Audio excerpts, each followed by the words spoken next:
Felipe, ¿puedes partir? El video no funciona. Ok. Hola a todos, muy buenas noches. Sean todos bienvenidos a la cuarta jornada de Kinesiología de la Universidad de los Andes. Mi nombre es Felipe Palma, soy docente e investigador de la Escuela de Kinesiología de la misma universidad y les doy la más cordial de las bienvenidas. En esta versión de las jornadas abordaremos los distintos conceptos y manejos de la kinesiología musculoesquelética en 3 sesiones distintas, cada una de ellas un día jueves, y cada sesión estará dividida por distintas zonas anatómicas. En el día de hoy nos enfocaremos en la kinesiología musculoesquelética de extremidad superior. Esta sesión tendrá una duración aproximada de 1 hora, en la cual 3 destacados kinesiólogos del área musculoesquelética nos transmitirán sus conocimientos y nos hablarán de su experiencia en el área.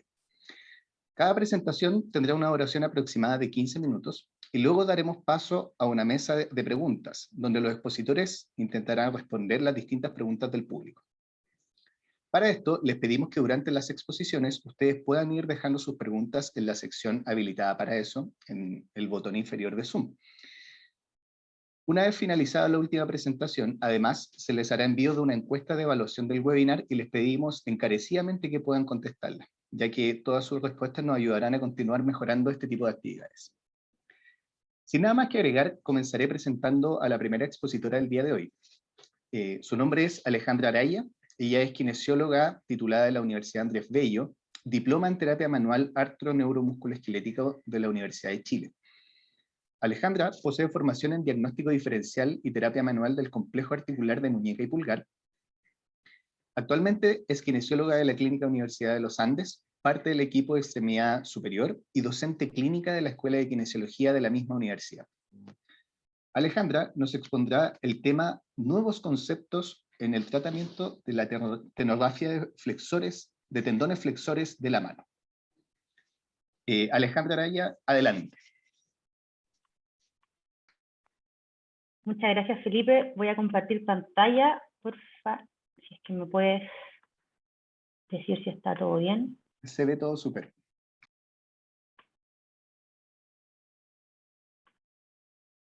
A ver ahí. Se ve y se ¿Todo escucha bien? perfecto. Sí, todo perfecto, Alejandra. Ahí. Bueno, ya, primero que todo, quiero agradecer por la invitación a esta jornada y contarles que soy Alejandra Araya, kinesióloga de la Clínica Universidad de los Andes, del equipo de extremidad superior, y vengo a hablarles sobre nuevos conceptos en la realización de tenorrafia de tendones flexores. A modo de introducción, en estos últimos 75 años, la rehabilitación del tendón flexor ha progresado desde la inmovilización completa de este hasta protocolos que han ido desde los años 60, con protocolos de Kleiner y Durán, en el cual solamente se realizaba flexión pasiva y extensión activa de esto, y gracias a los avances de las cirugías actualmente estamos con protocolos activos que nos han generado bastantes cambios. Uno de nuestros zonas más importantes es la zona 2, ya que ha sido un desafío para nosotros los terapeutas y también para los médicos, ya que es una zona de gran adherencia y una zona que se realizan muchas roturas de las reparaciones de los tendones. Por lo tanto, los importantes cambios conceptuales y el uso generalizado de algunos métodos quirúrgicos son claves para el proceso de postoperatorio. Teniendo una reparación fuerte, ¿cierto?, que nos evita rerupturas, nos permite una rehabilitación temprana, en este caso activa, lo que puede minimizar los riesgos y formaciones de adherencia. Dentro de las implicancias anatómicas y como recordatorio, saber, ¿cierto?, que existen poleas anulares que nos ayudan a prevenir la tensión de este arco o cuerda que se produce en los tendones, y dentro de ellas las más importantes son las A2 y A4. Pero su importancia al mismo tiempo es cuando estamos en el postoperatorio, ya que generan o estrechan el espacio del tendón y al mismo tiempo genera una compresión de estos por la inflamación de los tendones, los que muchas veces nos generan estas dificultades del deslizamiento del tendón. Dentro de los mecanismos de cicatrización del tendón, sabemos que poseemos un mecanismo intrínseco lo cual está formado principalmente por los tenocitos del tendón y extrínsecos por la presencia de estos fibroblastos que son tejidos circundantes y que responden principalmente a la formación de adherencia. Es por esto y gracias a los estudios que han realizado Jim Botan y Rebeca que nos han ido como guiando un poco a que los ejercicios de deslizamiento de forma temprana en las reparaciones de los protocolos nos promueven el mecanismo intrínseco de curación e inhiben los mecanismos extrínsecos de esto, evitando así la formación de adherencia después de la reparación de un tendón. Otro concepto importante es la resistencia del deslizamiento. Se sabe que una reparación tendínea bajo una bajo una carga curvilínea es más débil que bajo una carga lineal. Por lo tanto, la fuerza de reparación disminuye cuando la curva va aumentando, haciéndose más proclive a la falla. Se sabe que el tendón comienza a doblarse después de la primera mitad del puño, y este ha sido uno de los argumentos en los cuales se han basado los actuales protocolos, en los cuales hablan de que se tiene que realizar una flexión activa parcial y evitar el puño completo, y lo que durante mucho tiempo hicimos durante la primera fase, que era el place and hold. Por lo tanto, cuando hablamos de un puño de moderado a completo, la resistencia que tiene el tendón va a ser alta, lo que nos va a llevar, ¿cierto?, a que se pueda producir una disrupción de este. Es por esto que ya nos está generando este puño completo. Otro concepto importante de tener en cuenta para los protocolos es la resistencia que producen todos los tejidos que van en el dedo, ¿cierto? Donde el primer tercio está formado por las masas, la rigidez que se produce a nivel articular, ¿cierto?, el edema que se produce, y algo que les comenté en un principio, ¿cierto?, que en el último tercio son las poleas anulares. Por lo tanto, cuando nos vamos a enfocar en la reparación, o en este caso la rehabilitación del tendón, es importante el manejo del edema y priorizar principalmente la movilidad pasiva antes que la movilidad activa para evitar estas resistencias del deslizamiento del tendón. Otro concepto importante, ¿cierto?, es que a medida de que se genera la reparación del tendón, poseemos una fuerza de esta que durante la primera semana se produce una baja considerable de esta tensión o resistencia a la carga, ¿cierto? Y que después se recupera, pero no completamente, sino hasta la sexta semana, cuando ya tenemos una mayor resistencia. Otro concepto importante es que a mayor cantidad de hebras centrales aumenta la fuerza de reparación. Es por esto que últimamente hemos estado mejorando, ¿cierto?, las técnicas quirúrgicas para la rehabilitación.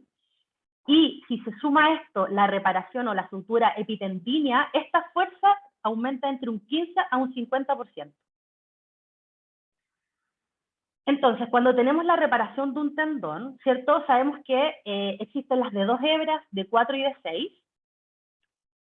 Y se ha ido viendo en los estudios que cuando tenemos reparaciones de 2 hebras, cuando queremos hacer un puño pasivo o una movilidad pasiva no hay problema, pero cuando ya le queremos pedir un puño suave al paciente, ya estamos sobrepasando esta fuerza, por lo tanto, sobrepasa estos aproximados 20 newton de fuerza, lo que estaría generando una rotura.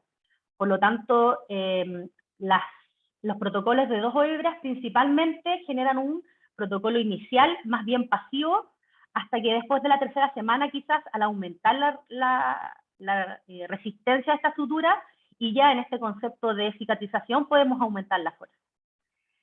Mientras que los protocolos activos están considerados como 4 a 6 hebras, porque en las de 4 hebras ya tenemos 40 newton, y las de 6 hebras ya en un concepto casi cercano a los 60 newton, lo que nos permiten quizás hacer un puño suave en la primera fase.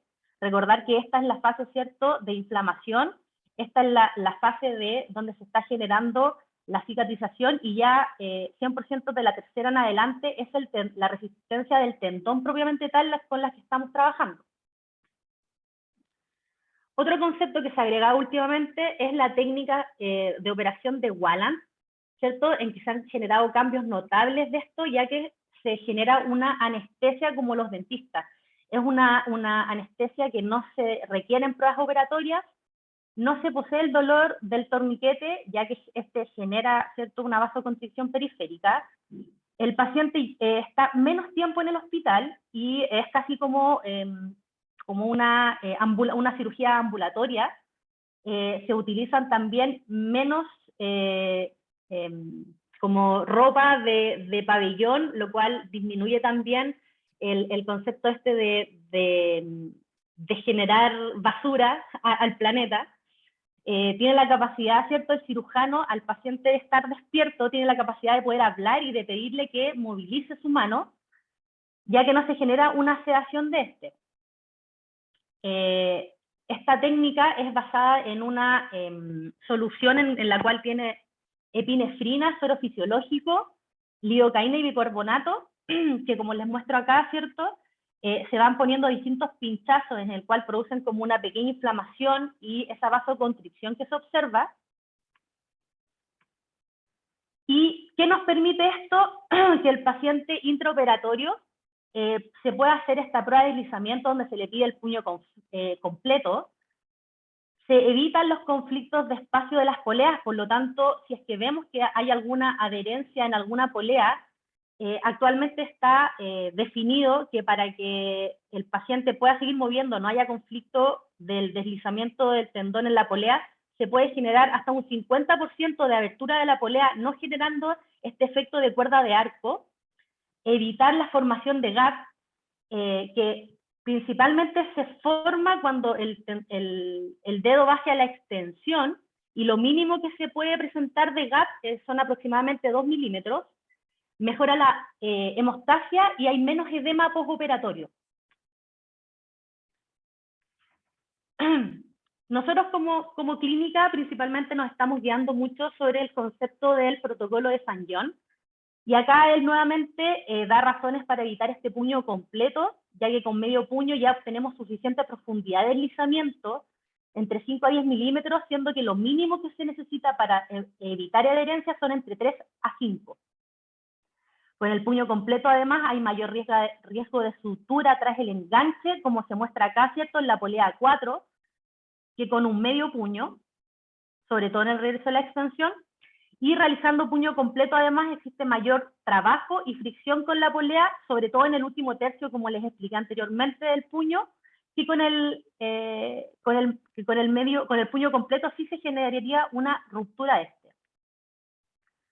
Además, acá he explicado el concepto de por qué ya no se realiza también el place and hold, ya que como se muestra en esta última parte, se produce un enganche de este y un tirón, lo que nos podría llevar, ¿cierto?, a una rerotura. Acá lo muestra, es así como un clic y saltas. Ahí está. Por lo tanto, ¿cuáles son los conceptos a integrar de este protocolo? Que se va a realizar durante la primera fase del medio puño, en que se pueden dar como ejercicios de tarea para la casa. El paciente comienza con movilidad pasiva y activa a partir del tercer día. No se realiza el place and hold. Los protocolos han disminuido las reroturas en un 7%. Elimina la posibilidad de gap, ya que el paciente se encuentra despierto y nos permite la prueba de deslizamiento. Principalmente se utilizan las suturas de 4 a 6 hebras con pruebas sin gap, y sugiere eliminar el puño hook y strain para realizar los movimientos activos. Por lo tanto, la mano en la primera fase se inmoviliza y se deja elevada hasta el tercer a quinto día, y después se puede mover hasta medio puño. Se ha visto, ¿cierto?, que durante los primeros 5 días en la parte inflamatoria, y a partir del tercer día se empieza a generar, ¿cierto?, esta formación de colágeno. Además, en esta etapa ya tenemos una baja del edema, del sagrado interno, y el coágulo ya se empieza a formar esta cicatriz, lo que nos permite que disminuya el trabajo de flexión y disminuye la fricción de este. Y como presentación del protocolo sería que del cuarto día a la segunda semana se pone una dorsaleta, ¿cierto?, en que a nivel de la muñeca se encuentra neutra, la metacarpofalángica se encuentra aproximadamente en 70 grados de flexión y extensión completa de las interfalángicas proximal y distal. se realiza vendaje compresivo de la zona para el manejo del edema. Existe una flexión pasiva de los dedos con flexión de las metacarpofalángicas, en las cuales se empieza a movilizar de forma pasiva las interfalángicas proximales y distales, y permitiéndole este medio puño, y que se le da de tarea a los pacientes que lo realicen 10 repeticiones cada 1 hora. Durante la segunda y la cuarta semana se puede acortar esta férula, y ya dejando cierto movilidad a la muñeca con esta férula Manchester, se permite el movimiento tenodésico de la mano.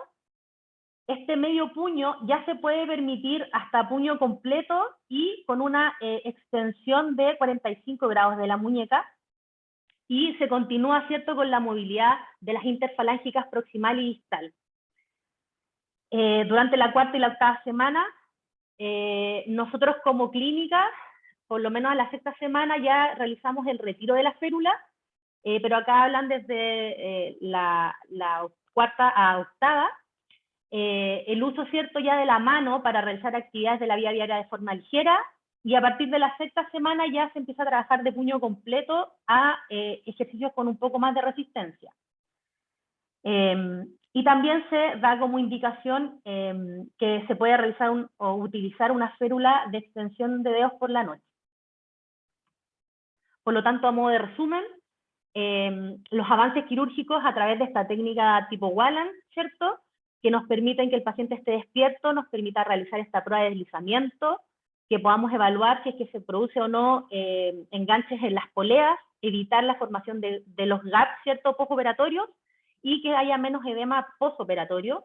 Y en cuanto a la rehabilitación, tenemos un concepto variado del hecho de que ya se está dejando la muñeca libre, principalmente, o en posicionamiento neutro, siendo que antes siempre era, ¿cierto?, con flexión de esta.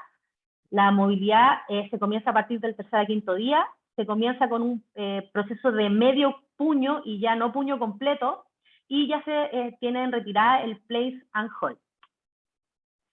Eso, muchas gracias. Y para finalizar, estamos dando a conocimiento de todos ustedes que como universidad estamos realizando cursos de extremidades. Ya partió el mes pasado el de hombro, cervical y cadera, y ahora a partir del 18 de octubre se viene la segunda tanda de columna lumbar, rodilla y codo. Este es un curso que es de modalidad 100% online, en el cual solamente vamos a tener foros en vivo que están indicados en fechas del primer día, y a partir del próximo año vamos a presentar como universidad en el segundo semestre del 2022 un diplomado de columna, extremidad inferior y superior, en cual la modalidad va a ser híbrida, online y presencial. Así que los dejamos cordialmente invitados. Y eso, pues, esperando que les haya gustado la presentación. Muchísimas gracias. Muchas gracias a ti, Alejandra. Muy buena tu presentación. A continuación, presentaré al segundo expositor del día. Su nombre es Diego Silva. Él es kinesiólogo titulado por la Universidad Finisterra, magíster en fisioterapia invasiva por la Universidad San Pablo CEU de España. Él tiene diploma en terapia manual artro-neuro-músculo-esquelética por la Universidad de Chile, diploma en kinesiología del cuadrante inferior por la Universidad de los Andes y diploma en kinesiología del cuadrante superior de la misma casa de estudio. Actualmente, Diego trabaja como kinesiólogo en la Clínica Universidad de los Andes, de la Universidad de los Andes y del Centro CEF. Además, es docente clínico de la Escuela de Kinesiología de la misma universidad. Hoy, Diego nos expondrá el tema epicondilalgia de codo. Adelante, Diego.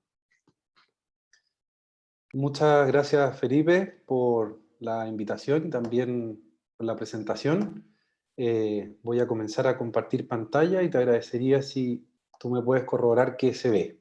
Se ve y se escucha perfecto, Diego. Perfecto. Muchas gracias a todos los que están presentes el día de hoy.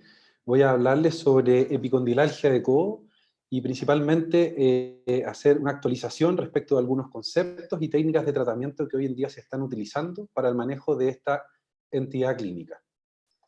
La epicondilopatía en general se define como un desorden multifactorial que afecta principalmente al tendón conjunto extensor del codo y que tiene su origen, ¿cierto?, en el epicóndilo lateral. Sin embargo, es muy importante considerar este origen multifactorial, ya que pueden estar involucradas diferentes estructuras anatómicas en relación a un mismo síntoma clínico que es el dolor en el epicóndilo, ¿cierto? Una epicondilopatía. Dentro de ellas está el componente muscular. Existen algunos músculos que están directamente relacionados tanto con el epicóndilo como con la articulación húmero-radial. Por otra parte, la misma articulación húmero-radial muchas veces tributa también a generar síntomas de dolor en la zona ya señalada. Por otra parte, a nivel capsular muchas veces se presentan restricciones que limitan la normal artrokinemática de la articulación, generando una sobrecarga de estructuras y por lo tanto es muy importante tenerla siempre en consideración. Y por último, el componente neural. Muchas veces en fisioterapia y en kinesiología se nos olvida quizás este componente, que es muy relevante sobre todo a la hora de valorar si el paciente está, por ejemplo, frente a un escenario de sensibilización periférica o no. Sabemos que la epicondilitis en general o la epicondilopatía, ¿cierto? Es una patología o una entidad clínica que dura mucho tiempo. Incluso hay pacientes que persisten estadísticamente entre 1 y 2 años con síntomas. Es común en sujetos adultos, principalmente en mujeres, y entre el 1 y 3% de incidencia de las patologías de extremidad superior.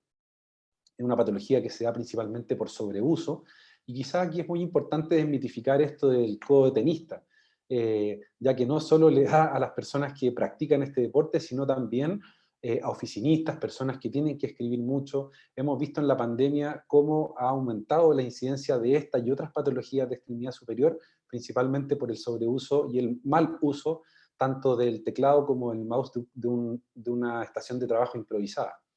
Esta patología en general, acumulada en el tiempo y ya sobre los 3 meses, empieza a generar un patrón degenerativo y una alteración del proceso de cicatrización del tendón. Y se ha visto que ya casi no existe inflamación en el tendón del conjunto extensor, sino más bien existe un proceso aberrante de reparación que no logra ser lo suficientemente eficiente para poder dejar al tendón en similares condiciones a como estaba inicialmente. Es muy importante desde este punto de vista establecer algunas relaciones anatómicas, clínicas y funcionales que pueden tener una relación directa con la patología. En este caso, hay una gráfica que muestra quiénes son realmente los músculos que nacen del epicóndilo. Dentro de ellos, el extensor común de los dedos y el extensor radial corto del carpo son 2 músculos que se insertan directamente, más bien se originan desde el epicóndilo. Y luego por lateral el extensor ulnar del carpo y una relación indirecta también con la musculatura supinadora. Ahora, ¿por qué la musculatura supinadora? Porque como pueden ver en la gráfica, está el nervio interóseo posterior, que es una rama sensitiva y motora que tiene el nervio radial y que pasa justamente por entre medio de estas 2 cabezas de supinador largo y corto. Sabemos además que el extensor radial largo del carpo no tiene origen en el epicóndilo.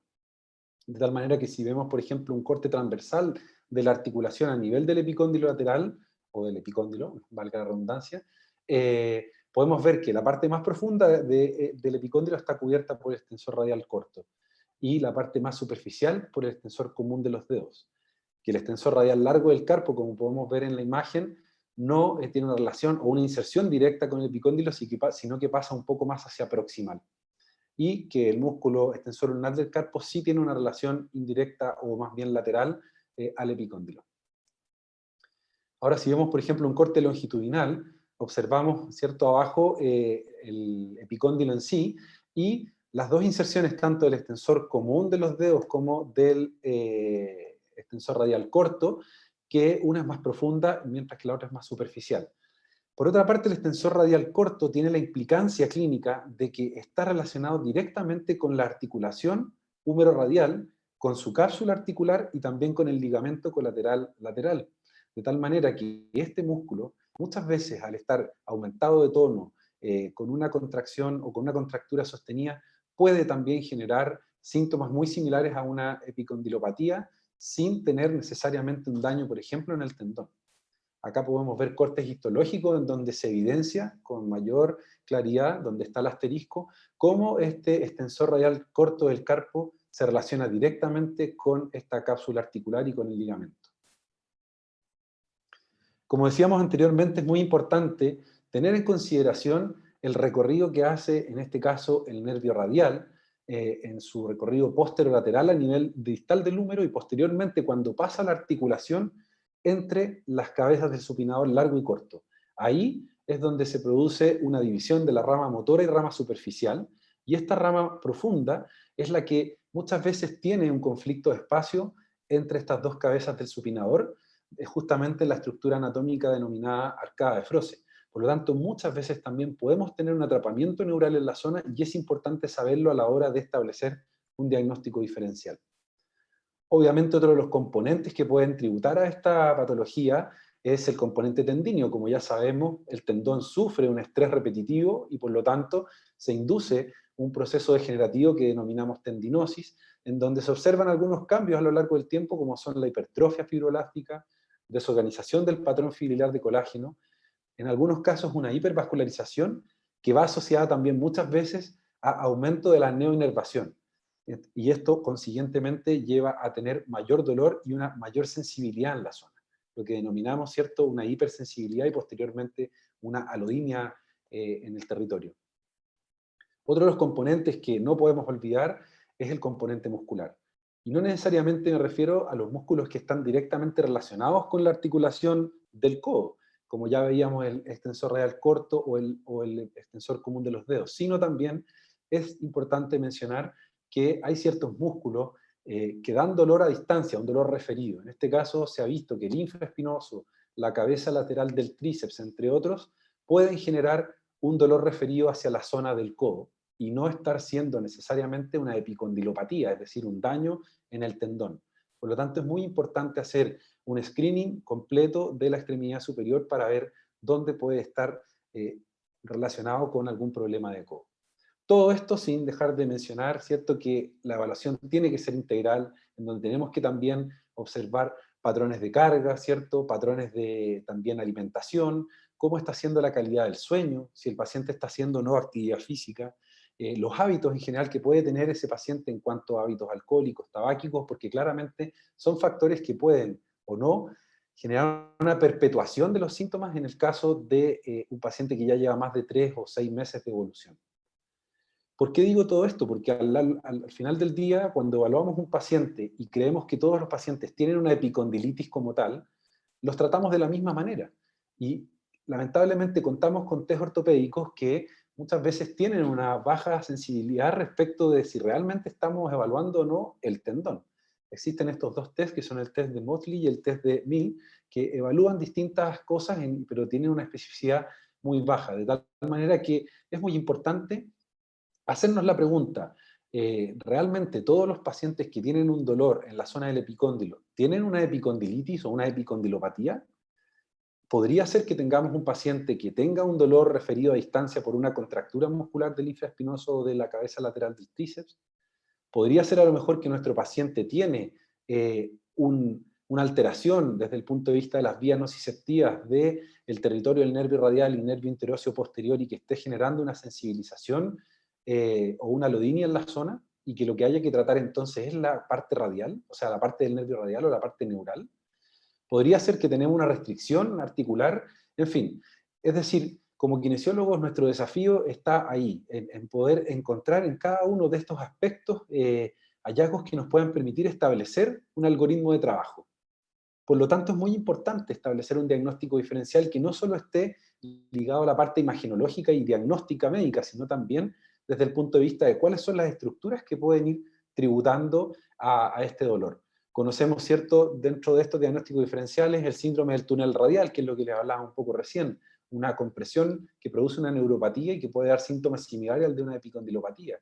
O un trastorno en la articulación misma, húmero radial, que puede estar relacionada con una osteoartritis o con una artrosis de la cabeza humeral, de la cabeza del radio.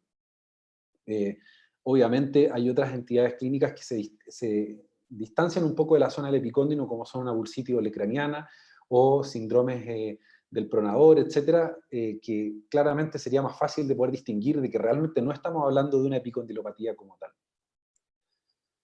Por ejemplo, a la palpación. Cuando tengo un paciente, basta con quizás evaluar con un poquito más de minuciosidad con la punta del dedo ciertas estructuras. En la primera foto estoy evaluando el epicóndilo como tal, En la segunda, por ejemplo, estoy palpando la articulación humerorradial. Y en la tercera, ya me voy un poco más a distal y evalúo el extensor radial corto del carpo. De tal manera que poder establecer desde ya cuáles son las estructuras que me van dando más signos de dolor o de síntomas. Por otra parte, dentro de ese diagnóstico diferencial ha surgido en los últimos 10, 15 años la posibilidad de que como kinesiólogos podamos formarnos, por ejemplo, en el uso de la ecografía kinésica. No se trata de establecer un diagnóstico radiológico como tal, para eso existen los radiólogos. Se trata de poder establecer dónde está la zona de la lesión y poder entonces dirigir mi tratamiento hacia esas zonas en específico anatómicas para poder tener resultados en menor tiempo y con mejor precisión. Podemos observar aquí un corte longitudinal de una articulación humerorradial y la zona que parece más como una montañita, yo no sé si se ve mi flecha o no en la pantalla, pero la zona que está señalando la flecha blanca es una zona de una rotura intrasustancia. Entonces, claramente, según las imágenes que yo les mostré antes, podríamos estar pensando en una lesión más superficial, que podría corresponder, por ejemplo, al tendón extensor común de los dedos. Por otra parte, en esta imagen, que muestra un poco esa misma articulación humerorradial, pero las flechas muestran esta vez una zona hipoecogénica en el aspecto más profundo de este epicóndilo y de esta inserción de tendón. Por lo tanto, podríamos estar pensando en una alteración del extensor radial corto del carpo. Bueno, a veces nos encontramos con sorpresas como por ejemplo una calcificación intrasustancia que claramente tiene que tener su manejo específico y que muchas veces no es de resorte kinésico. Para esto se pueden utilizar ondas de choque o incluso terapias invasivas bajo ecografía como la aspiración de estas calcificaciones cuando son pequeñas, que son hechas por un especialista, por un radiólogo. Podemos también encontrarnos con que el tendón no está dañado, sin embargo tiene un proceso degenerativo y una alta concentración de neovasos que incluso cubren la totalidad del espesor del tendón. Claramente el tratamiento para esta neovascularización no es el mismo que el de una rotura intrasustancia o el de una compresión neural. Entonces, desde ese punto de vista, es importante establecer un flujograma de tratamiento en donde tenemos pacientes que cuando ya persisten con síntomas por sobre los 3 meses, sabemos que tenemos que tener un manejo, ¿cierto?, fisioterapia, pero abrirnos alternativas como la punción seca, el uso de un bracing para controlar las cargas, en algunos casos en particular, rupturas intrasustancias pequeñas, el plasma rico en plaqueta, más conocidos como PRP, puede ser también de utilidad. Y lo que nos dice este algoritmo es que cuando los pacientes son refractarios a esta segunda línea de tratamiento, nos vamos a hablar sobre nuevas terapias de alternativas de tratamiento. Por eso es clave subclasificar a nuestros pacientes y posteriormente escoger el tratamiento adecuado. Si es para un componente muscular, pensar en punción seca, por ejemplo, el extensor radial corto, del anconio o de la cabeza lateral del tríceps. Si es por un componente articular, pensar en terapia manual, distracciones o, por ejemplo, Mulligan con glide lateral. Si es por un componente neural, pensar en técnicas como la neuromodulación o la neurodinamica e incluso la psiconeuroinmunología, que se trata en aquellos casos en donde se percibe que el paciente tiene una sensibilización incluso central. Si es el componente tendíneo, pensar en técnicas como por ejemplo la electrolisis percutánea o también las ondas de choque. Esto mejora la especificidad de nuestro tratamiento y también nos permite obtener mejores resultados. Es lo que a mí al menos me ha ocurrido en la experiencia clínica cuando intento subclasificar a estos pacientes. Disminuye por lo tanto la brecha de tiempos de tratamiento y obtengo mejores resultados en corto tiempo y por lo tanto mejoran los costes y efectividad de los tratamientos de los pacientes. Dentro de estas nuevas opciones terapéuticas destacan las ondas de choque, que nos permiten de una u otra manera estimular la zona de la inserción del tendón y estimular esa proliferación de tejido celular, en este caso colágeno. Por otra parte, el láser de alta intensidad, que también nos permite controlar el dolor sobre la zona del nervio radial y por otro lado favorecer esta reparación tisular. Por otro lado, en los últimos años se ha utilizado bastante lo que es la restricción de flujo para poder favorecer con menos cargas una hipertrofia muscular de la zona. Sin embargo, Jill Cook expone que también no es lo más recomendado en patologías donde al tendón hay que someterlo a cargas, porque si yo lo voy a estar infracargando, obviamente no voy a estar estimulando una reparación tendinal. Y por último, también la fisioterapia invasiva, en donde destacan dos técnicas, entre ellas la electrolisis percutánea y la neuromodulación percutánea. Se trata de una técnica ecoguiada realizada por kinesiólogos especializados que va directamente a la zona de la lesión. Y eso yo lo puedo realizar bajo ecografía, entonces voy específicamente a la zona de la lesión. Esto que permite, por una parte, entender de que el tratamiento va específicamente a la zona, como se muestra en estas imágenes, y por lo tanto la electrólisis lo que produce es un estímulo de regeneración local en la zona y una proliferación de tejido fibroelástico. Ahí se puede observar cómo en la imagen A entra la aguja y posteriormente ya en la imagen C y D, cómo la corriente galvánica que se introduce a través de la aguja permite la reparación o regeneración del tejido durante los próximos días. La otra técnica que se puede utilizar desde el punto de vista ecoguiado o de fisioterapia invasiva es la neuromodulación percutánea. Aquí ustedes pueden ver 4 agujas, selectivamente están puestas sobre el nervio radial, la aguja negra, el cordón negro, y una de las agujas rojas proximales sobre la rama interosea posterior. Mientras que la otra aguja está puesta sobre el epicóndilo, específicamente sobre la articulación húmero-radial. ¿Cuál es la gracia de hacer neuromodulación?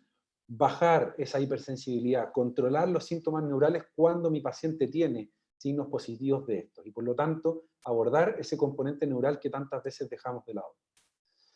Esto simplemente como resultado de un caso clínico, pretratamiento, posttratamiento, podemos observar que una zona que estaba hipocogénica prolifera posttratamiento, y que por otro lado una zona que estaba altamente neovascularizada, posteriormente ese tendón está con una vascularización normal, como tiene que ser, que es un tendón casi avascular. Por lo tanto, un tendón menos sensible a la palpación. Básicamente quería mostrarles estas nuevas opciones de tratamiento y dejarlos abiertos desde ya, que vayan haciendo preguntas ahí por el chat para responderlas posteriormente en la mesa redonda. Muchas gracias por su tiempo y por el espacio que se han dado. Muchas gracias a ti, Diego, por tu presentación muy completa y muy interesante, así que agradecido. Bueno, como dijo Diego, también hacer un llamado al público presente que puedan hacer sus preguntas, ¿ya? Les pedimos también que las preguntas las vayan haciendo por la sección que está habilitada para eso, y que está junto al botón del chat, ya no es exactamente el mismo botón de chat. Para finalizar, entonces, tenemos la tercera exposición. Después de esta tercera exposición, pasaremos a las preguntas que haremos a los 3 expositores del día de hoy. La última presentación estará a cargo de la expositora Carolina Valderrama, kinesióloga titulada de la Universidad Mayor, diploma en kinesiología deportiva por la misma casa de estudio. Ella posee formación en el manejo kinésico de mano traumática por la Universidad de Chile, y actualmente es kinesióloga de la Clínica Universidad de los Andes, parte del equipo de extremidad superior, y además es docente clínica de la Escuela de Kinesiología de la misma casa de estudio. El día de hoy Carolina nos expondrá sobre el tema estrategias en capsulitis adhesivas. Carolina, adelante.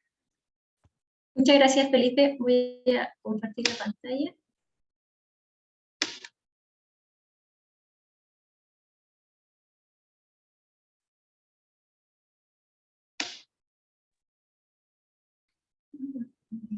¿Se ve, Felipe? ¿Me puedes avisar por ahora? Se ve y se escucha perfecto, Carolina.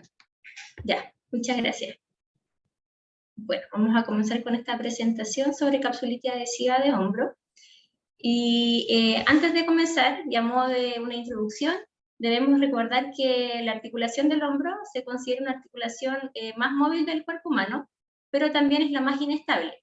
Posee 3 grados de libertad, permitiendo orientar el miembro superior en relación a los 3 planos de movimiento, y se compone por la cabeza humeral, el rodete glenoideo o labrum, complejo ligamentario, la musculatura del manguito rotador, los tendones del bíceps, de la cabeza larga del bíceps, y la cápsula articular.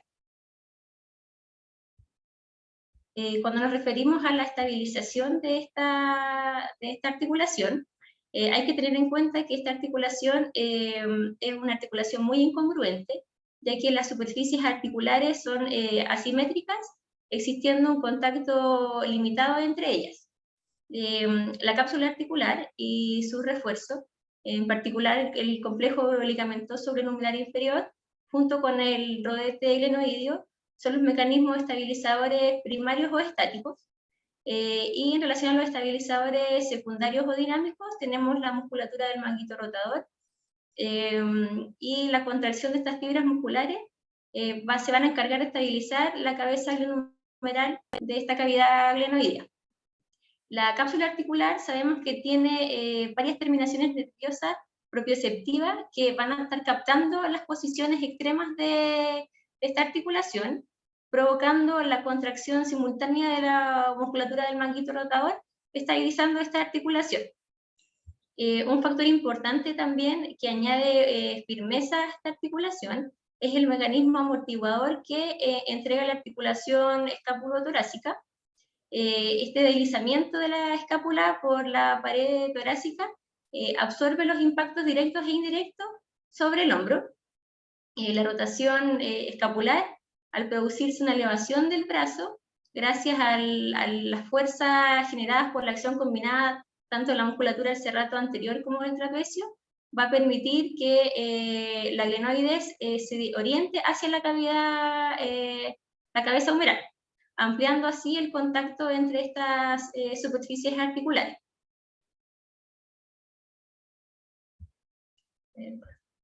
Bueno, en relación a la definición de la capsulitis adhesiva, es una condición que se caracteriza por una restricción funcional de los movimientos tanto activos como pasivos del hombro, en donde las imágenes radiológicas de la articulación están prácticamente normales, excepto que pueden haber presencia de osteopenia o de tendinitis calcificada.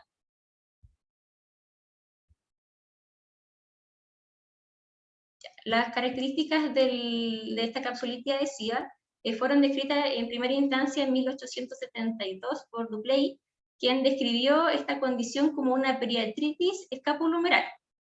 Ya en 1934, Cotman describe como un cuadro doloroso de aparición paulatina y repentina, que se asocia a una rigidez y a una dificultad para dormir sobre el lado afectado, y una disminución principalmente de la elevación y la rotación externa. Ya en 1945, Neviaser introduce el término de capsulitis adhesiva para describir la inflamación y la fibrosis del tejido cápsulo-ligamentoso. Todavía no hay un término más adecuado para esta patología, aunque el hombro congelado presenta sinovitis y también contractura. Bueno, en relación un poco a la epidemiología, presenta una prevalencia de un 2 a un 5% de la población general y hasta un 38% en pacientes que presentan diabetes o enfermedades tiroideas.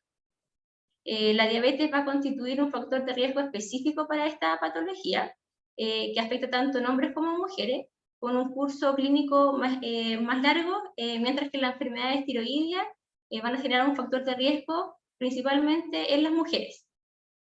Bueno, esta patología afecta a personas de entre 40 y 60 años, con una incidencia mayor en las mujeres y en el miembro superior no dominante.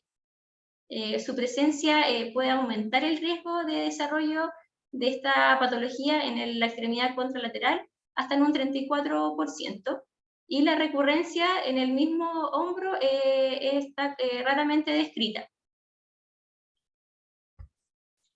En relación a la fisiopatología de esta enfermedad, aún no hay un consenso que la describe completamente, pero se postula que producto de un trauma menor se podría iniciar una respuesta inflamatoria generando un aumento de fibroblastos y miofibroblastos, y creándose un desequilibrio entre la fibrosis y la pérdida de remodelación, produciendo así una retracción y una rigidez de la cápsula. Se plantean tres tipos de corrientes de pensamiento sobre esta fisiopatología de esta enfermedad. La primera es que se trata de un proceso principalmente que es inflamatorio. Otros autores indican que se produce una fibrosis en la cápsula. Y la otra corriente es que es un proceso inicial inflamatorio con fibrosis capsular reactiva en forma posterior. Y de esta forma se describe el dolor que precede la rigidez, lo que sugiere que es una evolución inflamatoria que es seguida de una fibrosis. Bueno, en relación a su presentación clínica, el primer síntoma es la aparición de un dolor muscular, de dolor nocturno, que provoca una restricción de las funciones en las actividades de la vida diaria, hay una pérdida de movimiento tanto pasivo como activo, particularmente hay una pérdida de la rotación externa en forma pasiva. Hay debilidad de la musculatura supraespinosa, falta de flexibilidad del bíceps, lo que va a limitar la abducción. La cápsula contraída va a ser la encargada de mantener la cabeza humeral firmemente aflojada a las fosas glenoideas, provocando así también una pérdida progresiva de los movimientos fisiológicos. Bueno, también hay algunos autores que informan que la rigidez de la cápsula y de los tejidos blandos alrededor van a provocar esta restricción de movimiento proporcional, que es principalmente en las rotaciones. Ya, comúnmente la capsulitis adhesiva se va a caracterizar por una rigidez de hombro, dolor típicamente en la región de la inserción del deltoides durante al menos un mes, principalmente de origen nocturno, que limita, da una incapacidad para acostarse sobre el lado afectado, restringiendo así también la movilidad activa y pasiva. Su inicio suele ser gradual y puede ir desarrollándose en forma rápida. Bueno, se describen 3 fases de esta patología. Primero tenemos la fase de congelación, que es una aparición de la rigidez involuntaria, que es progresiva, que con disminución de la intensidad del dolor, o sea que presenta un dolor, perdón, de origen insidioso, que se exacerba en la noche, y se postula que dura alrededor de 2 a 9 meses. Después viene la fase de congelamiento, que es donde tenemos la máxima rigidez, pero disminuye el dolor.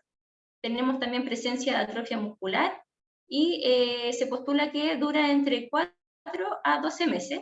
Y la última fase, que es la fase de descongelamiento, que acá ya hay un incremento del rango de movimiento articular, el dolor sigue decreciendo y puede durar hasta los 12 meses. Bueno, estas son fases que están interpuestas. Y bueno, también se postula que la duración de esta enfermedad puede ser entre 1 a 3,5 años aproximadamente. Y varios factores de la historia clínica del paciente van a ser útiles para determinar el estado y la planificación de nuestro tratamiento. Sabemos que si el dolor interfiere en el sueño, probablemente se va a encontrar una fase de sinovitis, angiogenesis, que todavía no está resuelta, que sería como la fase 1. Cuando el paciente presenta más rigidez que dolor, puede indicar menos sinovitis y quizás más presencia de fibrosis. Y sabemos también que el diagnóstico de esta patología es principalmente clínico. En la exploración tenemos que evaluar al paciente también la zona cervical para descartar patologías que se encuentren en esta localización. Y el hombro típicamente presenta limitación, tanto la elevación activa, pasiva, y una reducción mayor del 50% en las rotaciones externas.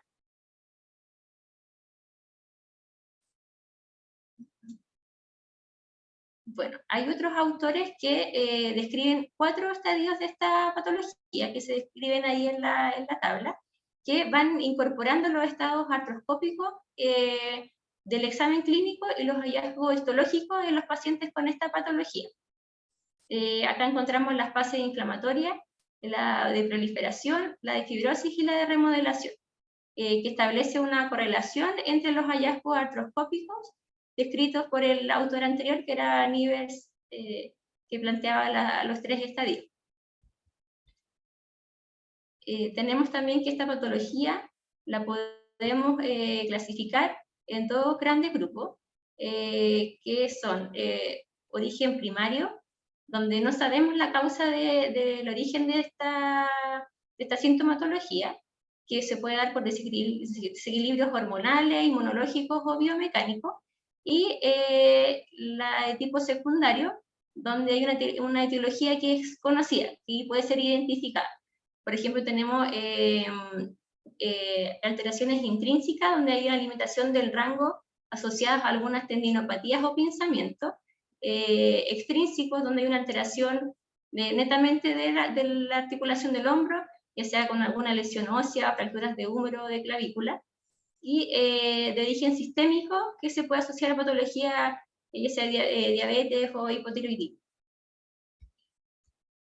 Bueno, al momento del examen físico, cuando evaluamos a nuestro paciente, puede destacar una marcada atrofia muscular del lado que está afectado.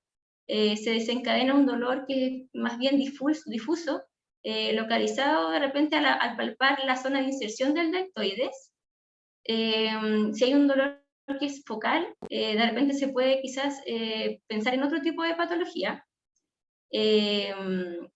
Lo principal acá es identificar la pérdida de rango, tanto a la evaluación activa como pasiva, de la flexión, de la abducción y de las rotaciones externas e internas. Además de ver la presencia de un tope al movimiento pasivo.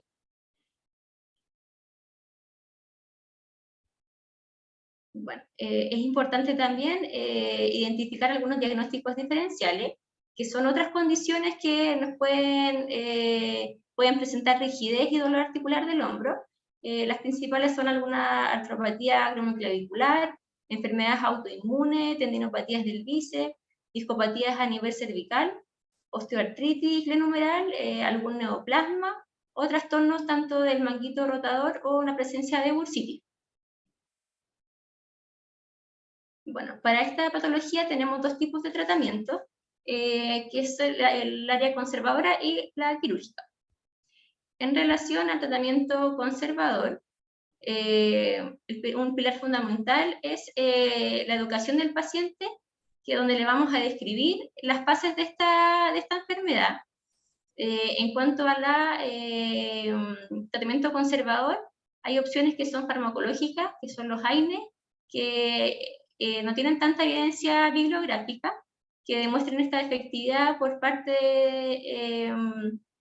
de la literatura, pero tenemos sí los corticoides que se administran de 2 vías, ya sea oral o en forma de infiltración, que esos son bastante comunes y se usan harto y entregan buenos resultados. Y tenemos también lo que es nuestra área principal, que es la rehabilitación por medio de ejercicio, donde tanto los ejercicios de rango progresivo como los estiramientos, ejercicios pendulares y el uso de la termoterapia van a entregar una respuesta satisfactoria para nuestros pacientes. También tenemos una técnica que se está usando, que es la técnica de hidrodilatación, que va a consistir en dilatar la cápsula mediante la inyección de un suero salino bajo ultrasonido, que va a generar una ruptura de esta cápsula, mejorando así los síntomas. Bueno, en relación al tratamiento conservador, tenemos los AINES y otros analgésicos, que se usan en un ciclo corto durante 2 a 3 semanas para minimizar principalmente el dolor intenso en la etapa de congelamiento. Tenemos los corticoides, que son los segundos fármacos más utilizados en el tratamiento médico.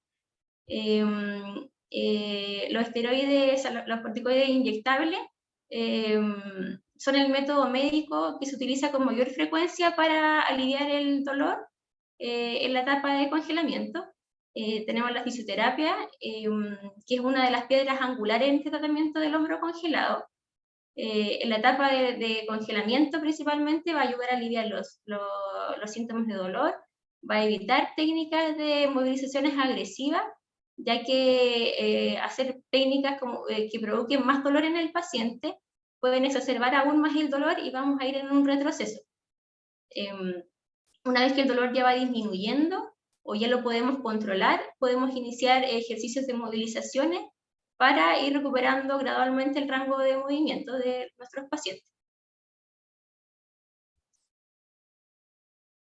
Bueno, también dentro del tratamiento conservador tenemos la hidrodilatación que les había comentado anteriormente, que se utiliza en la etapa de congelamiento tardío consiste en inyectar esta solución salina con esteroides y analgesia local que va a producir una distensión de la cápsula, rompiendo así la fibrosis intracapsular, y va a mejorar tanto el rango de movimiento como el dolor. Tenemos también la alternativa de las terapias de ondas de choque extracorpórea, que va a mejorar significativamente el resultado funcional y del rango de nuestros pacientes, y es una alternativa que se puede entregar a pacientes diabéticos que no se encuentran controlados o donde no se puede prescribir algún esteroide oral. Tenemos también los bloqueos nerviosos, que se da principalmente el bloqueo del nervio supraescapular, pero aún así hay falta de evidencia que demuestre la calidad que entrega esta intervención. Bueno, en relación a lo que nosotros realizamos, hay varios tratamientos de fisioterapia que van a ayudar a esta patología.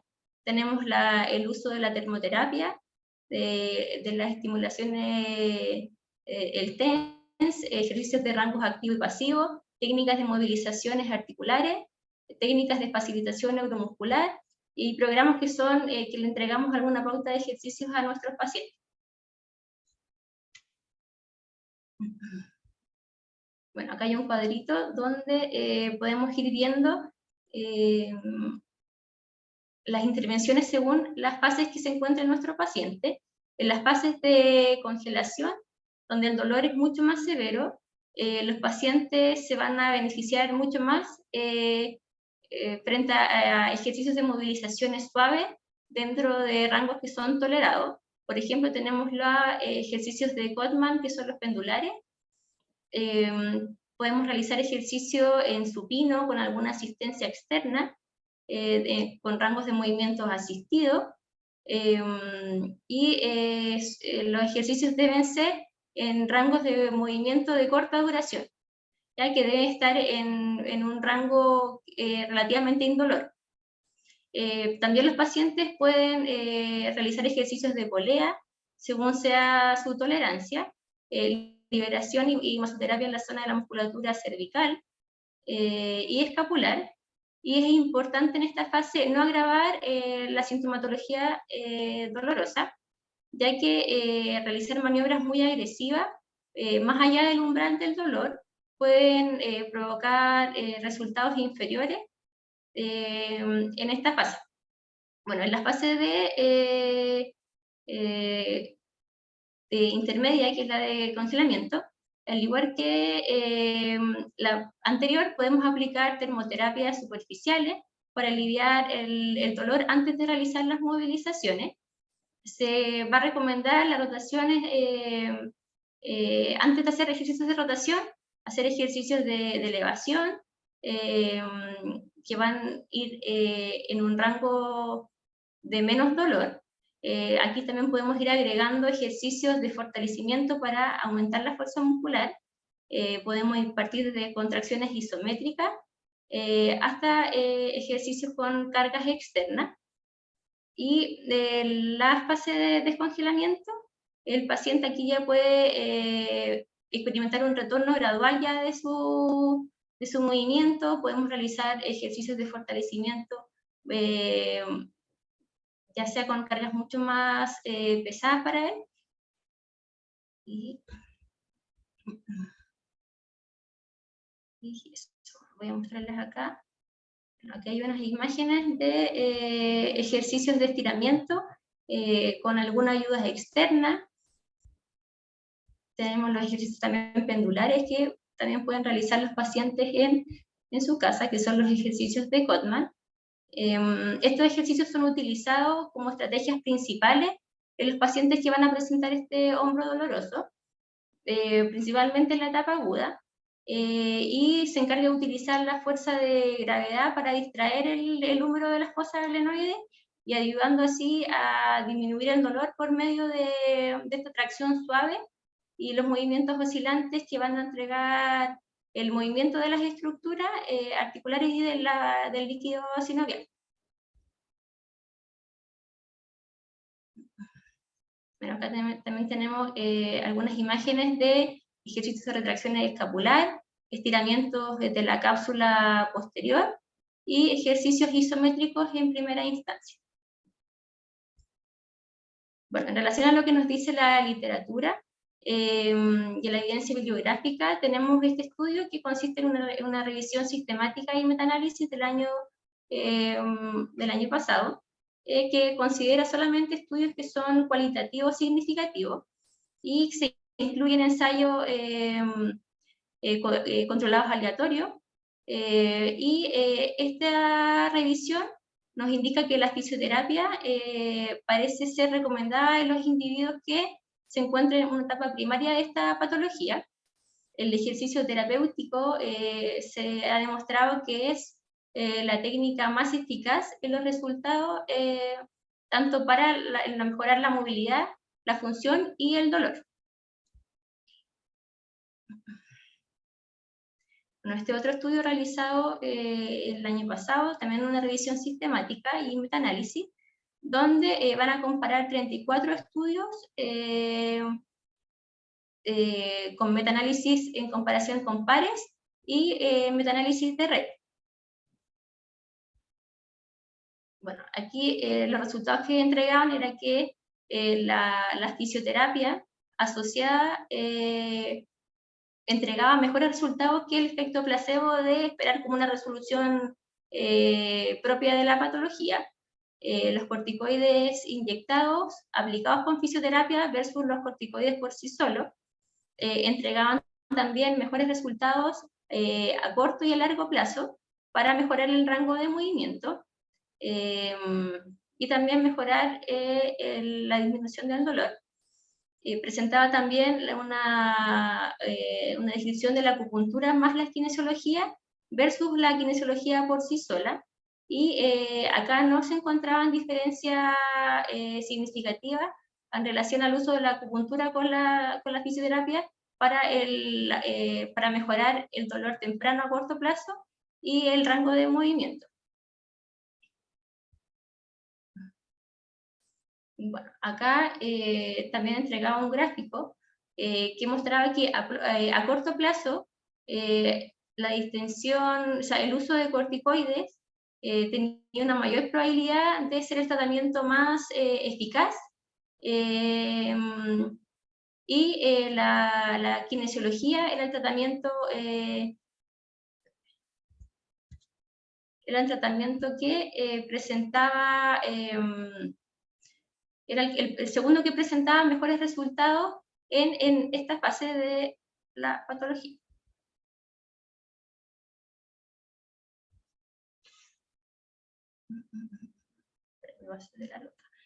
Bueno, este estudio de acá del año 2019 comparaba las técnicas de facilitación e inhibición en esta patología y nos entregaron un resultado de que la mayoría de los autores atribuían, la mayoría de los autores aplicaron técnicas que son de contracción-relajación en esta musculatura, mejorando así la rotación interna, la abducción y la flexión y rotación externa del miembro superior. En relación a este estudio que comparaba la efectividad de las movilizaciones de Kettlebell con uso de termoterapia versus las que realizaban por sí solas, se encontraban que ambas estrategias de tratamiento eran bastante efectivas para el alivio del dolor y la discapacidad, pero que las movilizaciones con termoterapia presentaban mejores resultados. Y se informó también que la aplicación del deslizamiento posterior provocaba mejores resultados en la rotación externa basada en los mecanismos de restricción capsular. Bueno, en relación al tratamiento quirúrgico, este se plantea y se debe considerar después de 6 a 12 semanas de un tratamiento conservador fallido. La técnica que más se utiliza es la liberación capsular artroscópica y consiste también en movilizaciones bajo anestesia y liberaciones capsulares. La manipulación bajo anestesia era el método que más se utilizaba y era eficaz para mejorar la función del paciente. Y la movilización bajo anestesia no debía realizarse en pacientes que presentaban rigidez secundaria del hombro, ya que podía agravar aún más los síntomas de esta patología o producir algún daño mayor. Bueno, el tratamiento quirúrgico también teníamos un manejo de un postquirúrgico, donde los pacientes se ven sometidos a procedimientos de liberación, y también estaban incluidos un proceso de rehabilitación, donde se planteaba que el movimiento ganado en la cirugía debía ser ayudado por parte de los kinesiólogos para poder mantenerlos y ayudar a los pacientes en sus actividades de la vida diaria. Y antes de terminar, bueno, sabemos que existen distintas modalidades de fisioterapia que están disponibles para el tratamiento de esta patología. Tenemos la literatura que avalan y respaldan la efectividad de las movilizaciones articulares de los pacientes con esta patología, tanto para reducir el dolor como mejorar su funcionalidad. Y la fisioterapia y los ejercicios y la educación del paciente son tratamientos de primera línea para mejorar esta patología, teniendo en cuenta siempre los síntomas de nuestro paciente y la etapa que ellos se encuentran. Gracias. Muchas gracias, Carolina, por tu presentación. Debido al tiempo, vamos a hacer una mesa muy cortita sobre preguntas. Les recuerdo que ahora en el chat van a tener un link, que es el link con la encuesta para que ustedes puedan contestar. Les pedimos encarecidamente que por favor puedan contestar esa encuesta, ya que nos sirve para conocer su opinión y poder hacer actividades como esta y seguir mejorando. A continuación, haré algunas preguntas entonces a los panelistas. Les pido que por favor sean breves en lo que puedan contestar. Para Alejandra, primero que todo, muchas gracias por contestar en el chat. Ya contestaste todas tus preguntas, ¿ya? Así que muchas gracias. Así que te voy a hacer una pregunta que tengo, que me apareció cuando estuve viendo tu presentación. Mencionaste que el protocolo que se ocupa en la clínica podía ser distinto a los otros protocolos existentes. ¿Es mejor a los otros protocolos existentes? ¿Qué diferencias tiene con los otros protocolos? ¿Qué ventajas tú les ves y por qué estos se ocupan finalmente en la CUA, en la Clínica Universidad de Los Andes? A ver, la verdad es que nosotros actualmente generamos un equipo que ya llevamos un par de años, pero este año ya lo presentamos a nivel de los pacientes, y lo que nos está dando mucho como avalar que estamos haciendo un buen trabajo es que tenemos una buena relación médico, tratante y paciente. Ahora, sabiendo que la técnica quirúrgica está bien hecha, ya que los profesionales que trabajan a nivel de médicos es bastante buena y alta, nosotros como terapeutas y en conjunto con ellos hemos trabajado este protocolo que nos permite ir avanzando principalmente en esta movilización activa y siendo quizás un poco más como yendo al límite del manejo del tendón, ya que tenemos como este refuerzo de que sabemos que está bien hecha la técnica y de que nos permite ir avanzando un poquito antes.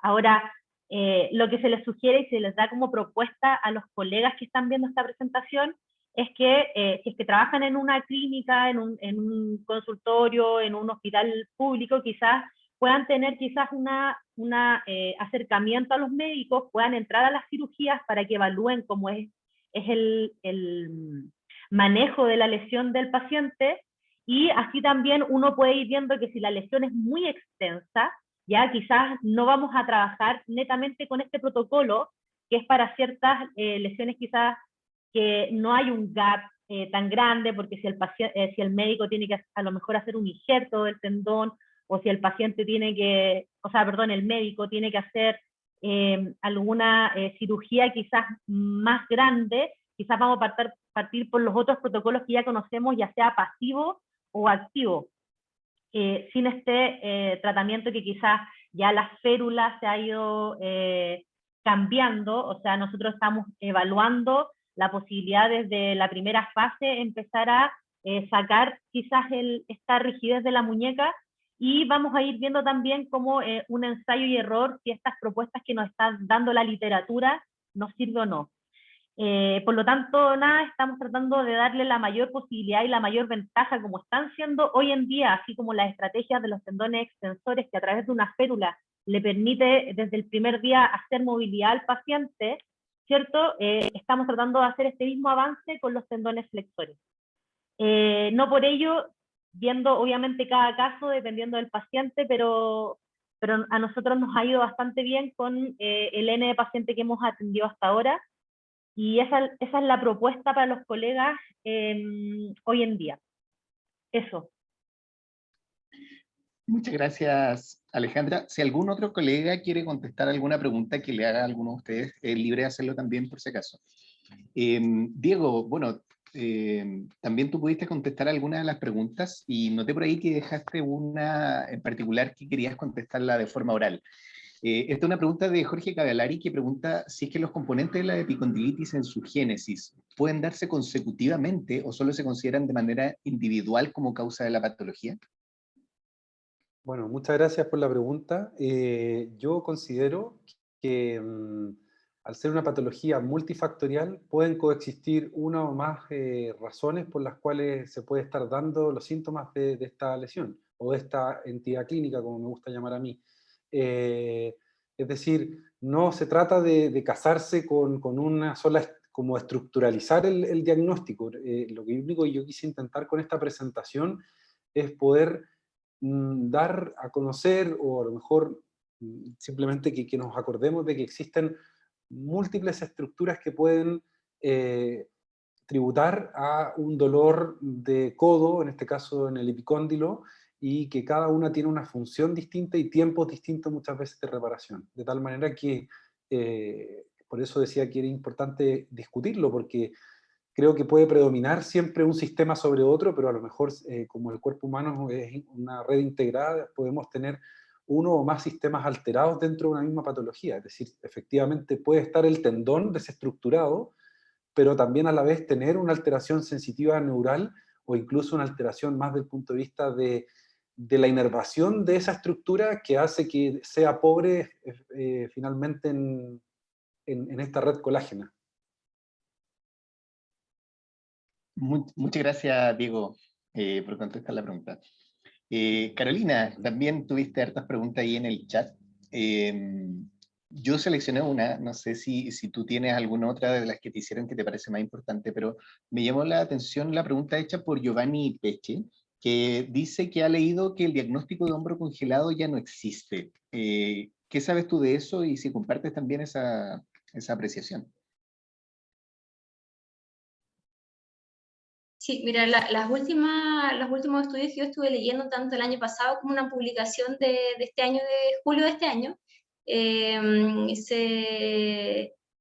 aún está la descripción de capsulitis adhesiva, tiene distintos nombres, pero aún no hay, como no hay un consenso aún del inicio o la aparición de esta patología, quizás por eso él se refiere a eso. No sé si él podrá hacerme algún comentario directo, pero la literatura aún está describiendo esta patología. Sí, aún no está el consenso de la fisiopatología y de su origen, pero sí está descrito en publicaciones incluso de este año. Perfecto. Bueno, esperemos a ver si contesta algo Giovanni, que fue quien hizo la pregunta.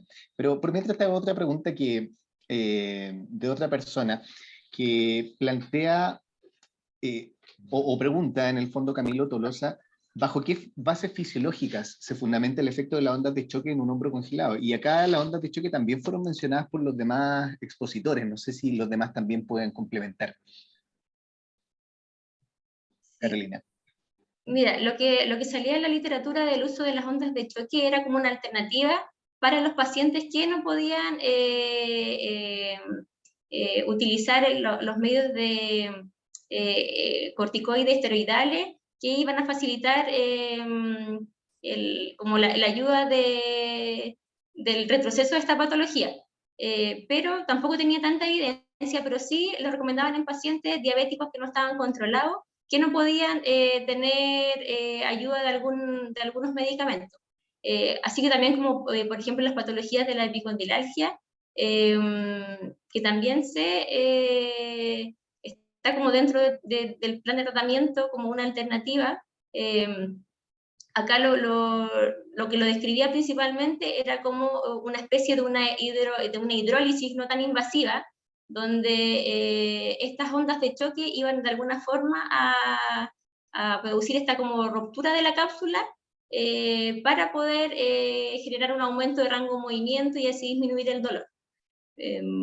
Eso principalmente, ese era como el fundamento fisiológico, era como una ayuda no tan invasiva, similar a lo que hace la hidrólisis, que es esta inyección de suero para romper la cápsula.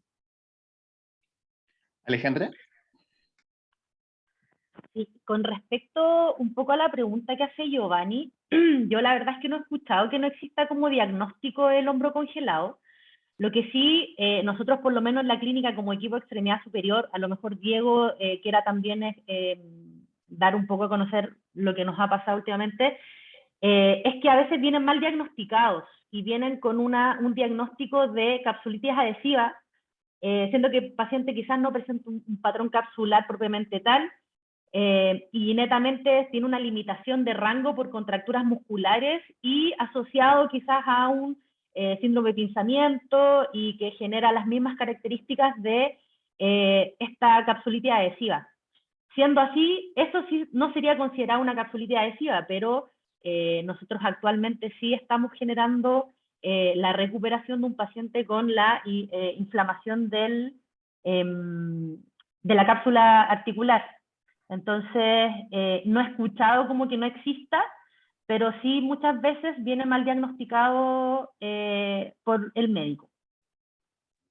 Perfecto. Diego, no sé si tú quieres complementar algo con eso o sobre lo que se preguntó de las ondas de choque.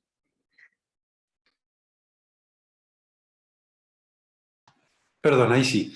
Respecto de las ondas de choque en manejo de hombro congelado o capsulitis adhesiva, desconozco. No tengo yo alguna experiencia sobre ello, así es que no podría mencionarme. Tampoco he leído sobre efectos que pueda generar específicamente en la cápsula articular. Sí, obviamente, si es que fuese, los estudios en ese sentido dan para mucho, porque si efectivamente es, por ejemplo, una disminución del tono muscular debido a que es posible bajar la tensión o incluso trabajar sobre los trigger points de musculatura que puede estar sobreexcitada por una protección en la capsulitis adhesiva, estaríamos hablando de otra cosa, es decir, la onda de choque estaría siendo eficiente porque finalmente libera la tensión y la coactivación o el exceso de coactivación que puede tener la musculatura estabilizadora glenohumeral. Pero directamente sobre la cápsula, no lo he leído ni tampoco creo que pueda tener tales beneficios debido a que la cápsula articular está muy profunda. Eso. Y respecto a lo de capsulitis adhesiva como tal, coincido plenamente con también lo que dice Alejandra, del punto de vista que creo que nuevamente es muy importante establecer un diagnóstico diferencial para poder determinar si efectivamente hay una relación, por ejemplo, entre la clínica y también la imagenología, en donde podamos observar una fibrosis real en la cápsula articular, o simplemente estamos frente a un hombro que está limitado en su movimiento por un exceso de coactivación muscular que puede incluso ser asidero en un paciente que tenga, por ejemplo, una catastrofización sobre un dolor de pinzamiento subacromial o de dolor a nivel subacromial, y el paciente entonces deja de mover el hombro y por otro lado genera un patrón de coactivación que termina rigidizando la articulación sin necesariamente ser una capsulitis adhesiva per se, por definición. Para mí las capsulitis adhesivas, según lo que he leído, en el fondo son alteraciones sistémicas del organismo que generan una cicatrización excesiva y aberrante sobre el tejido capsular de la articulación, y por lo tanto un tejido fibrocicatricial que no permite que el terapeuta pueda ganar rango con sus movilizaciones por sí solas.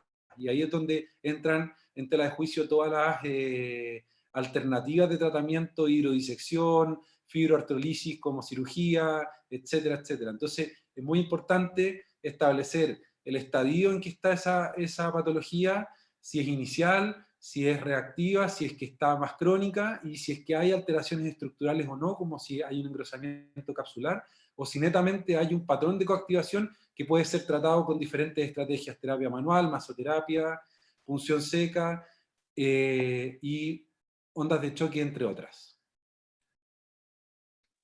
Perfecto, muchas gracias.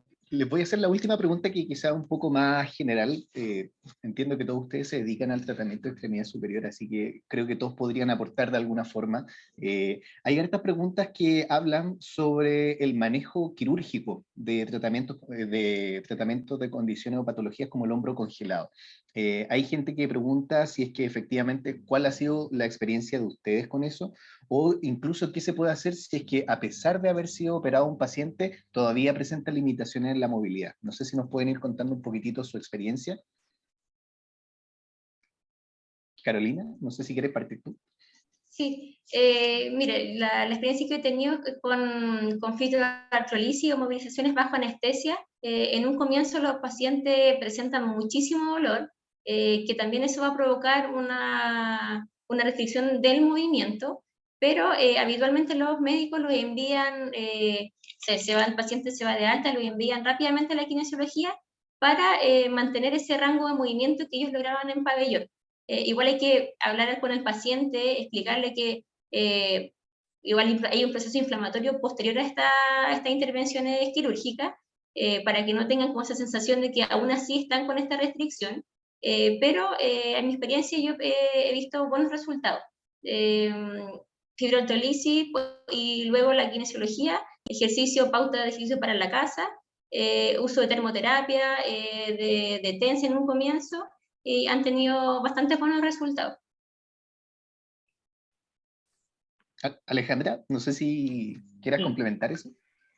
Bueno, nosotros en la clínica principalmente tratamos a través de un protocolo en el cual aproximadamente esperamos con kinesioterapia 30 sesiones.